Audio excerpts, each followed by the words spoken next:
nas profundezas das montanhas do Japão, onde a névoa dança entre picos escarpados e florestas antigas sussurram segredos ao vento. Habita uma das criaturas mais fascinantes e complexas do folclore japonês, o Tengu.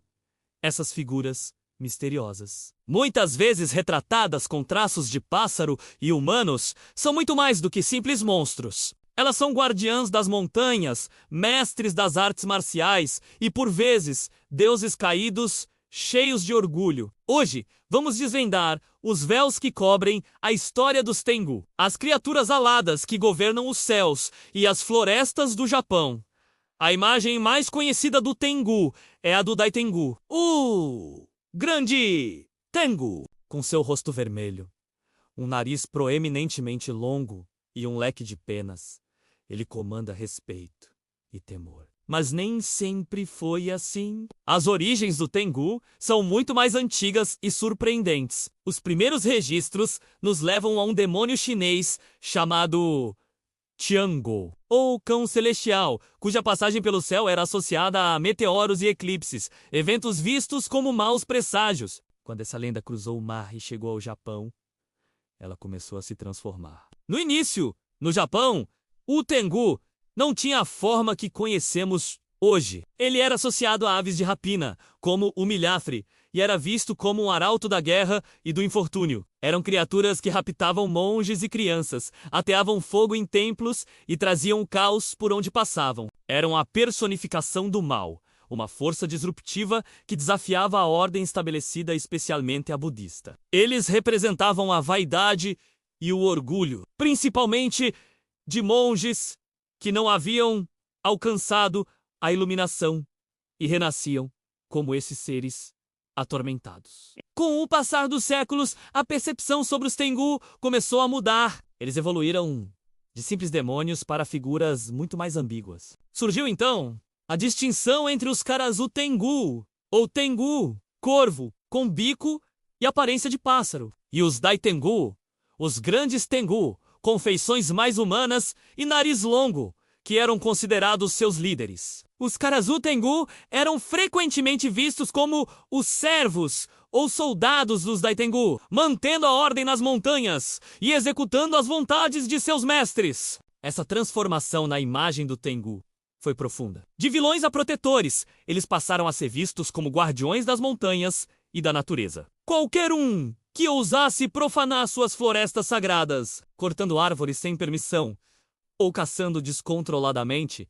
enfrentaria a fúria do Tengu. Eles se tornaram uma espécie de espírito ecológico, uma força da natureza que punia a arrogância e a ganância humanas, protegendo o equilíbrio do seu domínio. Mas a evolução não parou por aí. Os Tengu também se tornaram mestres lendários em uma variedade de habilidades, especialmente nas artes marciais. Diz a lenda que alguns dos maiores guerreiros da história do Japão, incluindo o famoso Samurai Minamoto no Yoshitsune, aprenderam suas técnicas de luta diretamente com um rei Tengu, nas montanhas de Karama. O Tengu, com seu conhecimento sobre-humano de estratégia e esgrima, se tornou um mentor para aqueles que ele julgava dignos, passando adiante uma sabedoria que transcendia o mundo mortal. Essa dualidade é o que torna o Tengu tão cativante. Ele é ao mesmo tempo perigoso e sábio, um deus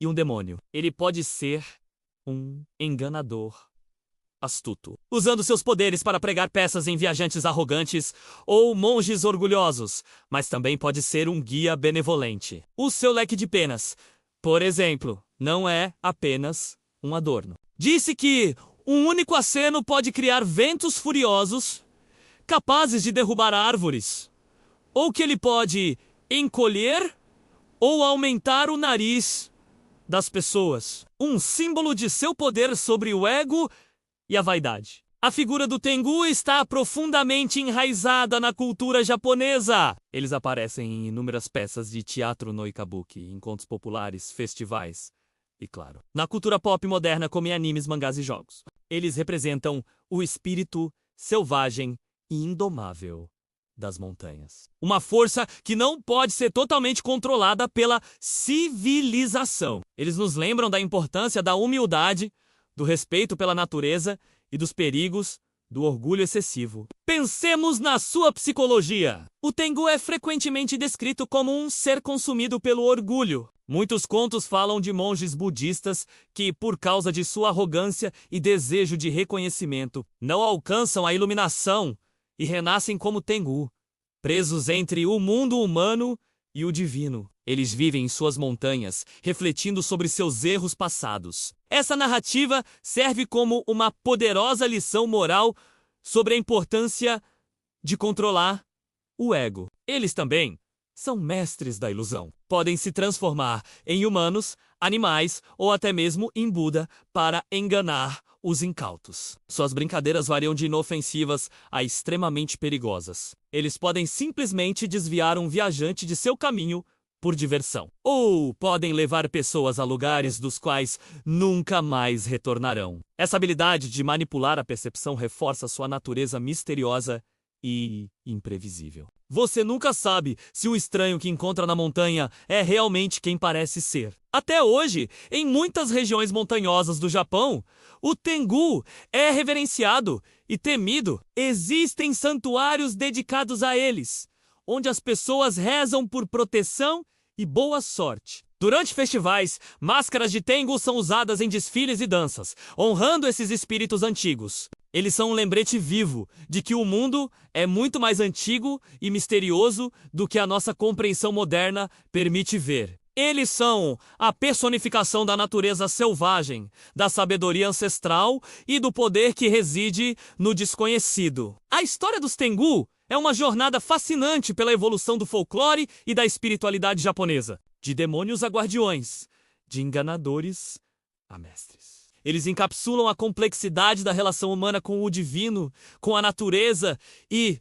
o mais importante, consigo mesma. Da próxima vez que você olhar para uma montanha coberta de névoa, talvez sinta a presença vigilante dos Tengu, os senhores alados, que continuam a habitar as alturas observando o mundo lá de cima, com seus olhos antigos e sábios. Espero que tenham gostado desta viagem ao mundo dos Tengu. Se você se interessa por mitologia e as incríveis histórias que moldaram culturas ao redor do mundo, não se esqueça de se inscrever no nosso canal e ativar as notificações. Deixe seu like se aprendeu algo novo e comente qual outra criatura lendária você gostaria de ver por aqui. Muito obrigado por assistir e até a próxima.